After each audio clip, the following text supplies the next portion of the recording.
사람들은 누구나 부닥치는 문제가 있습니다. 유한적인 존재이기 때문에. 그래서 여러분들이 영원히 사신다는 가정하에 살고 계시지만 언젠가는 죽음을 맞이하게 됩니다. 그래서 3000년 전에 인도 지금의 네팔이죠. 눈비니 동산에서 석가족의 성인 고타마 시타르타라는 그런 그때는 가빌라국의 왕자였는데 그게 태어나셔서 4대 문 안에 4가지 문에 나갔다가 장례 치르는 그 모습을 보시고 사람은 왜 죽게 되는가 이런 그 의문을 갖게 됩니다. 마치 사과 나무에서 사과가 떨어졌는데 뉴턴이 그 사과나무 밑에 앉아 있다가 사과가 떨어지는 것을 보고 왜 사과가 나무에서 떨어질까? 당연한 그런 사실인데 그걸 궁금하게 생각해서 연구를 해서 만유인력의 법칙을 발견했습니다. 마찬가지로 고타마 시타르타 서가모니 부처님은 왜 죽게 되는가? 그 죽음이라는 문제. 지금 이 지구상에 약 75억의 인구가 있습니다. 그래서 그 75억의 인구가 다 100년 정도의 수명을 살고 유통기한이 끝나게 되는 거죠. 그래서 지구상에서 사라지게 됩니다. 그 장례 치르는 그 죽음의 모습을 보고 모든 세계 인류가 다 몰살되어 가고 있다. 이렇게 생각을 하시고 그 의문을 풀기 위해서 출가합니다. 그래서 6년간 고행을 하시고 그 원인을 결과를 밝히셨죠. 그래서 알기 쉽게 이제 말씀을 한 건데 그 약 49년 동안 설법을 하게 됩니다. 그래서 그 수많은 그 서가모니 부처님의 49년 동안 하신 그 경전의 종류가 약 1500종류고 흔히들 이제 팔만대장경이라는 얘기 많이 들어보셨죠? 해인사에서도 이제 팔만대장경 그 판경이 있는데 그 팔만대장경이라는 방대한 분량의 말씀이 있습니다. 그래서 오늘 그 2가지 경전을 선택하면서 무엇을 기준으로 할 것인가 이것을 한번 생각해 봤는데요. 아항경과 금강경을 선택했습니다. 근데 이제 아항경은 경전이라는 이름을 붙이기는 어렵고 아함이란 말은 이제 그 전승되어 오다는 그런 그 뜻입니다.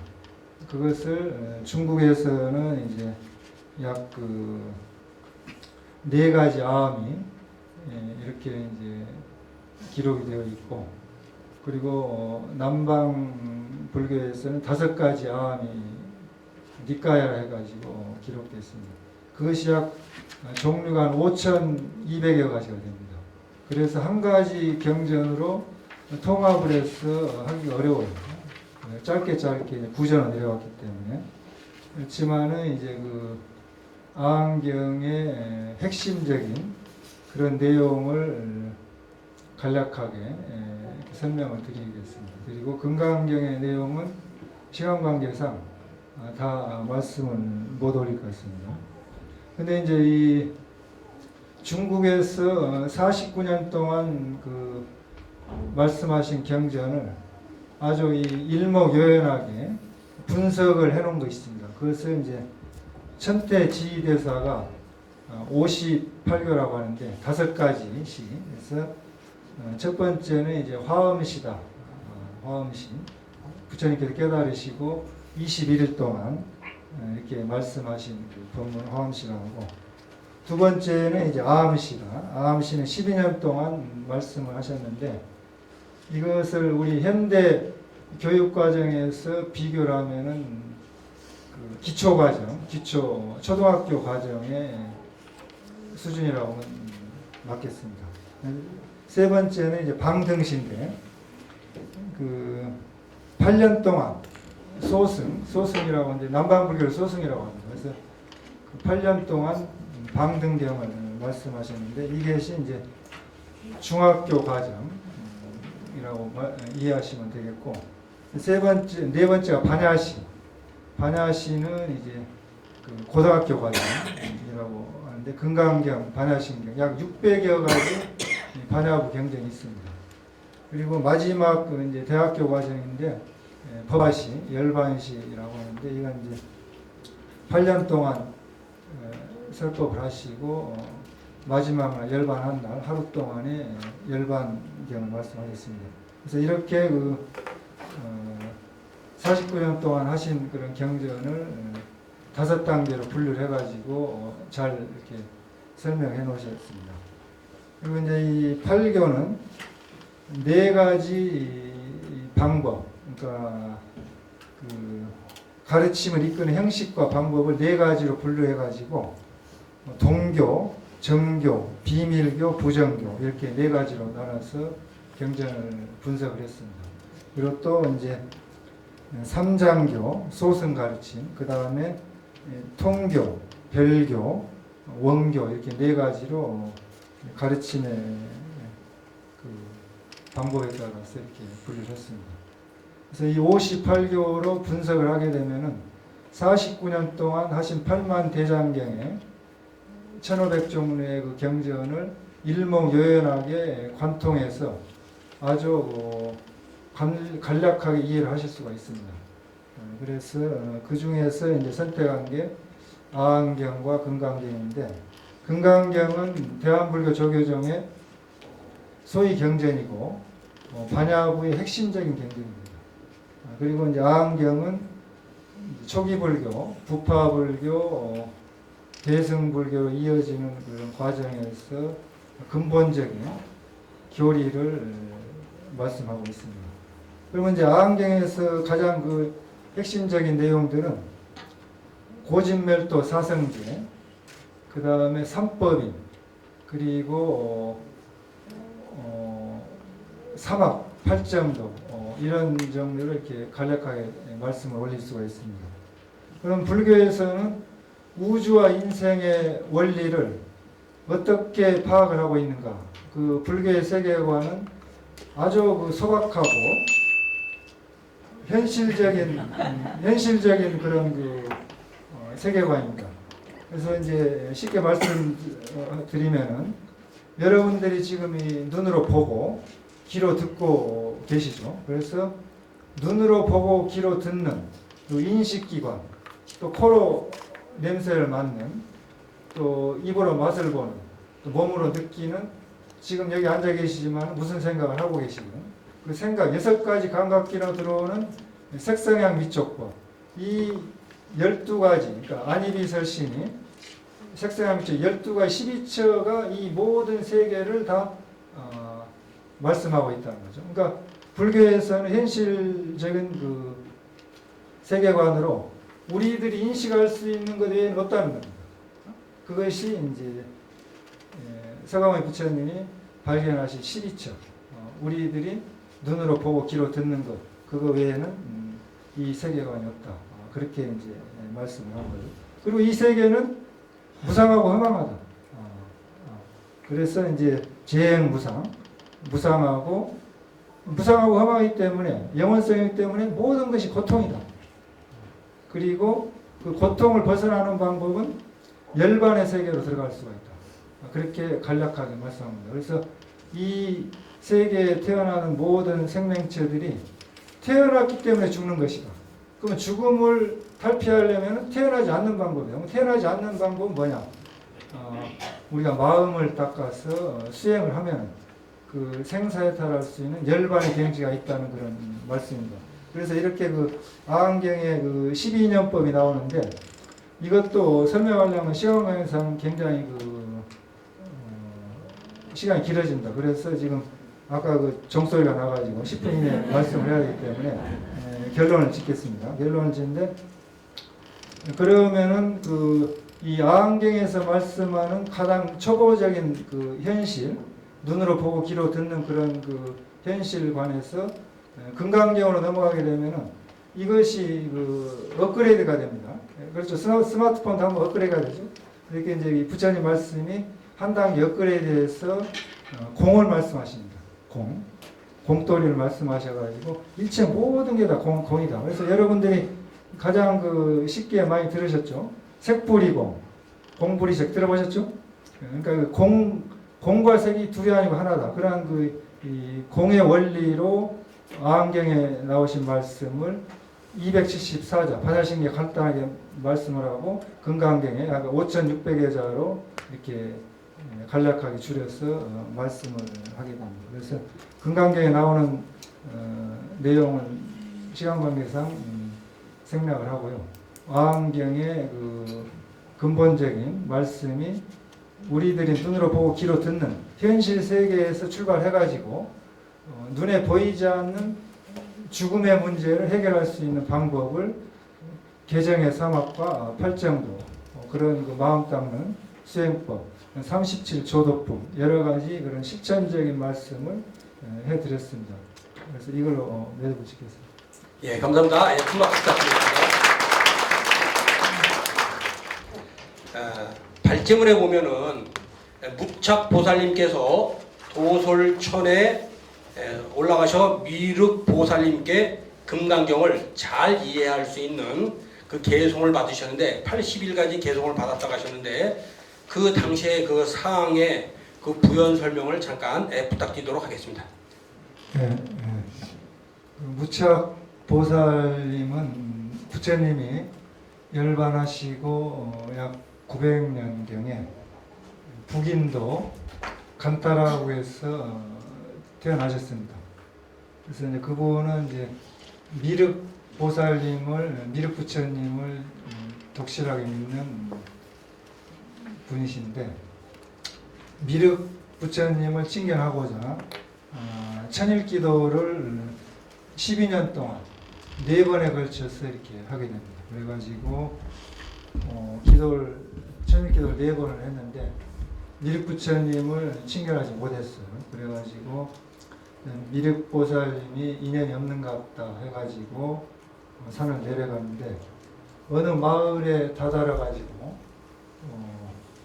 그 개 한 마리가 벌레들이 막 우글거리는 그런 그 장면을 목격하게 됩니다. 그래서 벌레를 이렇게 잡아내고 개를 하는데 그래도 안 돼서 이제 벌레가 죽게 되니까 밥을 좀 빌어다가 본인이 먹고 개에게 밥을 주게 됩니다. 그래서 벌레도 살고 개도 살게 되는데 이때 이제 그 보살 한 분이 나타나서 장하다 착한 남자여 너의 정성을 시험하기 위해서 오랫동안 정진기도를 하게 하였고 또 시험을 하기 위해서 병든 개를 나타나 보였다 해가지고 이렇게 그 미륵보살님이 도솔천궁에 올라가셔서 이렇게 이제 설법을 하게 됩니다. 그때 그 경론을 받아오게 되죠. 그래서 이제 81가지 개송을 받아오게 됩니다. 그래가지고 그것을 금강경 그 주석서를 이렇게 만들게 되죠. 반야하게 그렇게 해서 무착보살님이 금강경에 대해서 자세하게 주석을 해놓은 일화가 있습니다. 네. 불교 경전상에 나타난 그런 기록된 불교의 목적에 대해서 말씀을 드리겠습니다.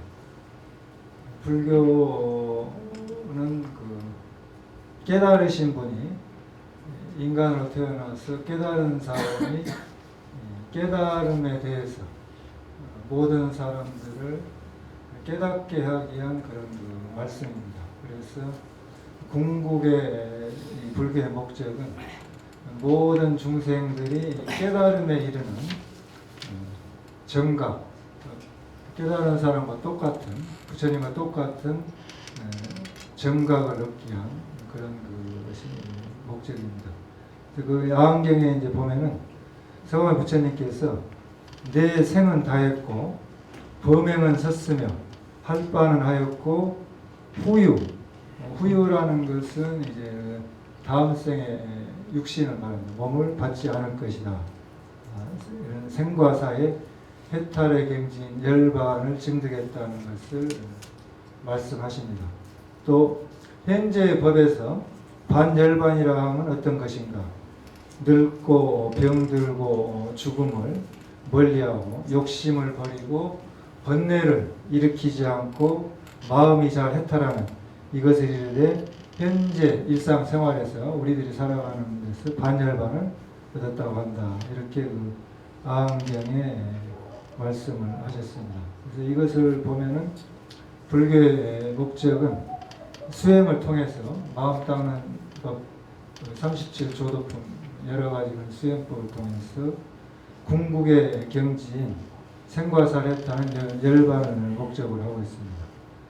그런데 이런 그 지극히 현실적인 우리들의 그 아까 처음에도 말씀을 올렸지만은 현실적인 우리들 인식기관 육근 육식이라고 하는데 그런 12가지 안이비설신이로 색성함 이쪽법 12처 그런 세계관을 통해서 깨달음에 들어가는 겁니다. 근데 금강경에 나타난 불교의 목적은 한 단계 이제 업그레이드 되는 거죠. 업그레이드 가지고 금강경의 내용을 보면은 보살 마살은 응당 이렇게 그 마음을 항복시켜야 한다. 이른바 세상에 있는 온갖 중생으로서 난생, 태생, 습생, 화생과 유색, 무색, 유상, 무상, 비유상, 비무상의 온갖 중생을 내가 모두 제도하여 무여열반에 들도록 하라. 이렇게 한량 없고 끝없는 중생을 제도하되 실제로는 한 중생도 제도를 받은 이가 없다. 무슨 까닭이겠는가? 수보리야. 만일 어떤 보살에게 아상, 인상, 중생상, 수자상 있으면 보살이 아니기 때문이라. 이와 같이 그 열반을 목적으로 하되 난생, 태생, 습생, 화생 이 모든 그런 생명체들, 중생들을 내 혼자만의 깨달음을 얻는 것이 아니라 일체 모든 중생을 열반을 성취시키게끔 중생을 제도한다는 그런 그 원력입니다. 그렇게 해놓고 중생을 제도했다는 그런 상, 아상인상 중생 상을 내지 말라는 것입니다. 이것이 이제 초기 불교에서 대승불교로 넘어오면서 상구보리 하와중생이라는 그 유명한 그런 그 말씀이 있습니다. 그것이 위로는 자신의 깨달음을 구하고 아래로는 중생을 제도한다. 그러니까 깨달음과 중생 제도를 같이 병행해서 나가는 것이 금강경에 나타나는 그런 그 종교의 목적입니다. 그래서 또 이제 일곱 부처님께서 똑같은 말씀을 하셨는데 그걸 칠불통계라고 합니다. 그것은 이제 제약을 막자가라. 모든 악한 일을 하지 말아라. 그래서 이 세상을 살아가면서 악한 일을 하지 말고 그것이 첫 번째 순서고 두 번째로는 중선을 봉행해라. 모든 착한 일을 받들어서 행하라. 이것이 두 번째 단계고 세 번째는 자정기하라. 자정기심하라. 각자의 자기 자신의 마음을 정화시켜서 깨끗하게 하라. 이것이 모든 부처님께서 말씀하신 핵심적인 이야기다. 이렇게 말씀드립니다. 그래서 불교의 목적은 결국은 나쁜 일 하지 말고 착한 일 많이 하고 그래서 그러한 복력으로 마음을 열심히 닦아서 열반을 생사해탈을 증득해라. 또 너 혼자만이 깨달음 얻지 말고 많은 사람들, 많은 중생들을 깨달음에 이르도록 이렇게 이끄는 그 중생제도 하라는 말씀입니다. 그래서 우리들이 이렇게 생사윤회에 빠진 것은 마음이 미혹해서 이렇게 생사에 빠지게 됐으니까 그 마음은 원래 청정한 것이다. 그 청정한 본래 자기 자신의 청정심을 회복해라. 그렇게 해서 여러 가지 수행법을 중생들의 근기에 따라서 잘 자상하게 방편을 선에서 말씀을 해놓으셨습니다. 그래서 불교는 그 타력신앙도 있고 또 자력신앙도 있습니다.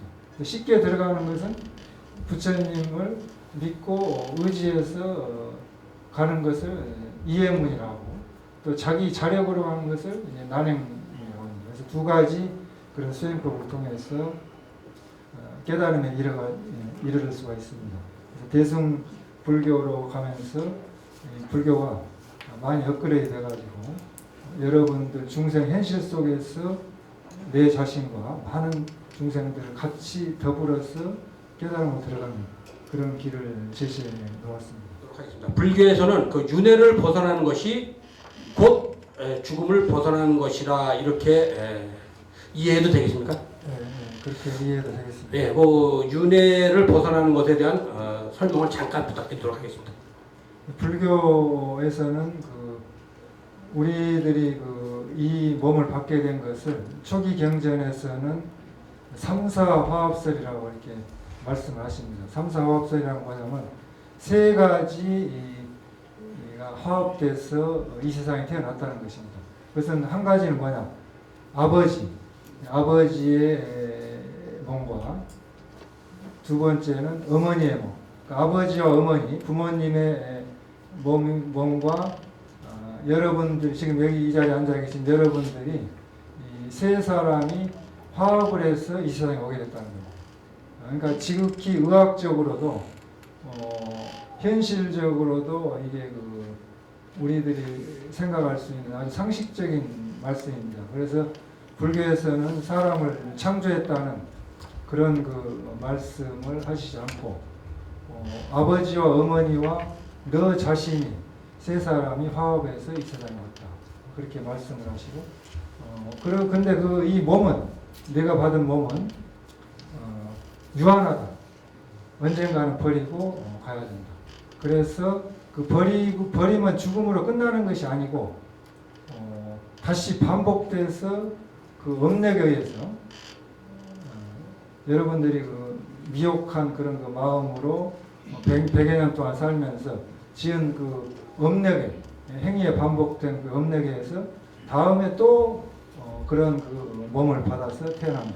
그래서 그런 죽고 사는 생사의 윤회에서 벗어나는 것이 불교에서 말하는 죽음을 벗어나는 방법이랍니다. 그러니까 아주 현실적으로 아주 합리적으로 생각해도 상식적인 말씀입니다. 이거 무슨 과학적으로도 증명할 수가 있는 것이고 그래서 부처님께서는 나는 내가 이 세상에 태어났다고 해서 이 진리가 없는 것도 아니고 내가 태어나지 않았어도 이 진리는 존재하는 것이다.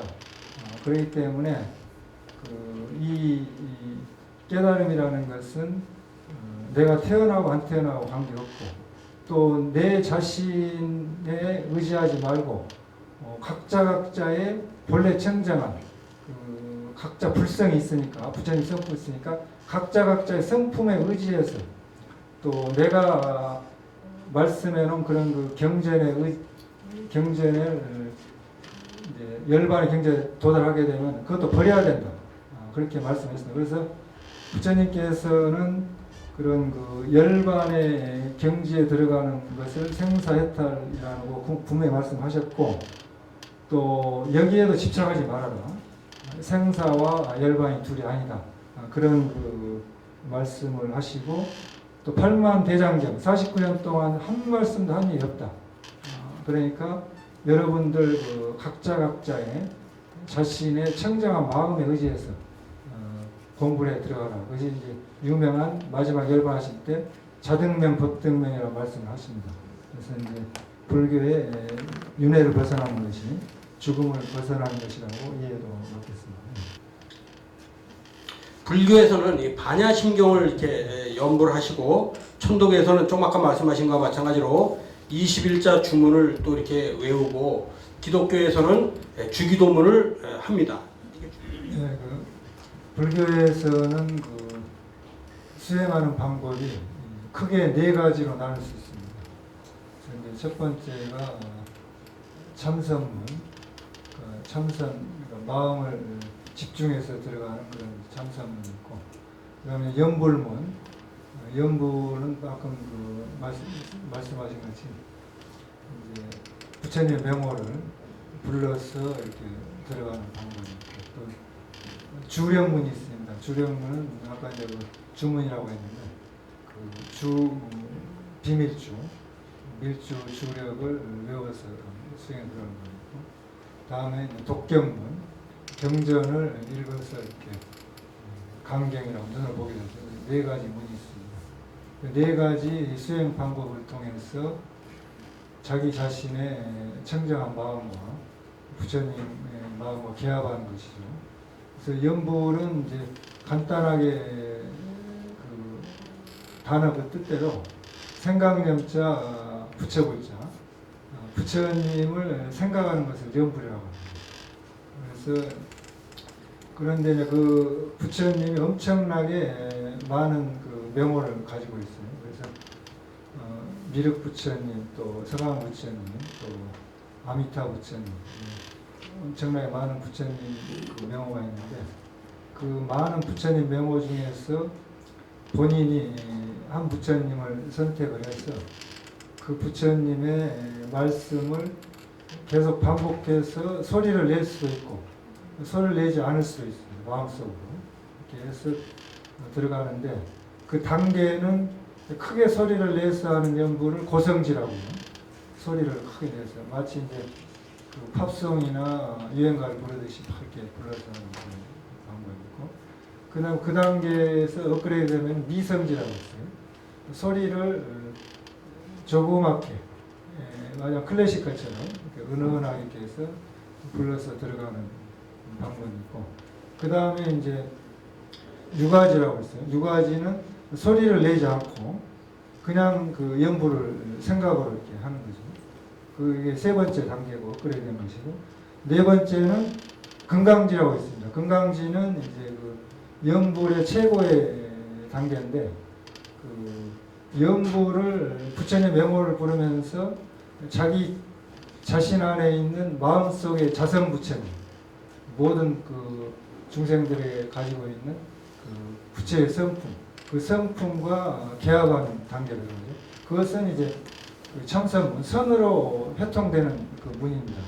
그래서 이제 그런 그 단계까지 연불이 단계적으로 올라가야만이 제대로 된 연불 수행을 할 수가 있는 겁니다. 그런데 많은 그 사람들이 이제 법당 사찰에 법당에서 목탑을 치고 연불을 이렇게 하는데, 천일기도 하시는 그 스님이 계셨습니다. 그분이 천일 동안 계속 그 목탁소를 내면서 부처님 명호를 연불을 했는데, 천일기도를 마치고 나서는 목탁도 치지 않고 또 소리도 내지 않고 이런 그 연불로 향상됐어요.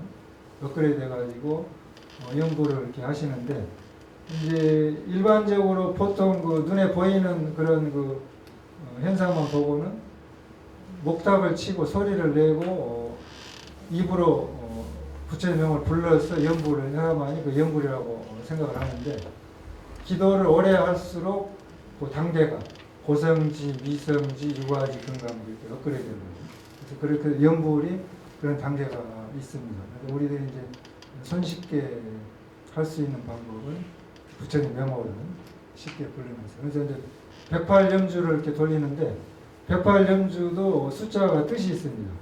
108이라는 숫자는 이제 108번뇌라고 하는데, 이 과거, 현재, 미래, 과거, 현재, 미래면은 우리들이 태어나기 전에 일을 전생이라고 하죠. 전생. 부모로부터 태어나기 전에, 본인이 태어난 생년월일 전에 전생. 또 태어나서 죽을 때까지, 그것을 현재라고 합니다. 현생. 현생. 그 다음에 죽은 이후에, 사후에를 내세라고 하죠. 그래서 과거, 현재, 미래 3. 고박이 이제 안이비설신, 우리들이 눈으로 보고 귀로 듣는 6가지 감각기관으로 들어오는 것은 6이라 하죠. 6가지. 6가지 이 생각들, 그 생각들을 이제 6가지가 있으니까, 그러면 18가지가 되죠. 18가지를 3으로 과거 이제 미래로 하니까 그 108이 나옵니다. 그래서 108가지로 우리들의 그런 그 잡념을 분석을 한 거죠. 숫자로. 그래서 숫자로 해서 108 염주를 돌리면서 이 자기 자신의 그 안 좋은 생각들을 정화해서 염불에 들어가는 것을 108 염주를 돌리면서 하는 그런 그 숫자적인 의미가 있습니다. 우리나라는 단일 민족 국가고 또 지금 전 세계 우리 동포들이 약 800여만 명이 나가서 살고 있습니다. 그리고 남북으로 갈라져 있는 그런 세계 유일한 국가입니다. 그럼에도 불구하고 근현대사에서 우리 한국의 서양의 기독교 천주교가 들어와가지고 지금 현재는 다종교 다문화 국가가 됐습니다. 그래서 한 집안에 보면은 아버지는 무종교고 또 어머니는 절에 다니고 불교고 아들은 교회 다니고 따님은 천주교 다니고 이렇게 한 가정에서도 가족이 종교가 다를 수가 있습니다. 그런데 잘 화합해서 살아요. 그래서 전 세계에서 대한민국이 220여 개국, 약 240개국으로 보는데 기독교가 가장 그 발전한 국가가 유일한 대한민국입니다. 그리고 필리핀하고. 근데 이제 그 종교가 그렇게 가족 간에 서로 다르면서도 서로 그 가족 간에 싸우지 않고 잘 화합해서 하는 게 또 대한민국의 신통하다는 거. 그만큼. 그래서 이 한국 민족으로 우리 대한민국 한국 사람으로 살아가면서 이 다종교는 어떻게 보면 필수인 것 같습니다. 필수인 것 같고 그러면 어떻게 하면은 이 종교 간에 화합을 해야 되느냐? 이건 대안은 같은 민족이고 같은 가족이라는 생각을 하면은 쉽게 풀리겠습니다. 그래서 이 수덕사에 망공 큰 스님이 계셨는데 세계 일화라는 그런 유명한 말씀을 했습니다. 세계 일화라는 것은 뭐냐면은 지구상의 모든 220개국, 40개국 국가의 모든 75억 인구가 하나의 꽃이다. 뿌리는 하나고. 지금 지구촌이라는 그런 그 말씀들을 많이 합니다. 지구가 하나의 마을처럼 이렇게 손바닥만한 마을처럼 이렇게 통신이 발달하고 또 교통이 발달해서 하나의 지구 마을을 이루고 살아가고 있습니다. 그래서 다문화는 어떻게 보면은 우리 그 글로벌 시대에 필수고 뭐 이것을 어떻게 극복해 나갈 것이냐는 대안은 한 생명이고 한 뿌리고 한 가족이다. 이런 그 생각을 하면은 쉽게 풀릴 것입니다. 그래서 불교에서는 이제 동체 대비라 한 몸이라는 겁니다. 부모와 자식, 가족, 형제 모든 지구상의 모든 태어난 스파, 태로 태어난 것, 알로 태어난 것, 습기로 나는 것, 화에서 나는 것 모든 생명체가 하나의 생명이라는 겁니다. 그래서 그런 그 동체 대비의 사상으로 보면은 이게 부딪힐 일이 없습니다. 그래서 불교는 3000년 동안 종교 전쟁을 한 번도 하지 않는 유일한 종교입니다. 그래서 불교가 이 대한민국에서 이렇게 그 종교 간에 화해의 걸림돌이 되는 것은 없다고 생각합니다. 그럼 어떤 게 문제인가?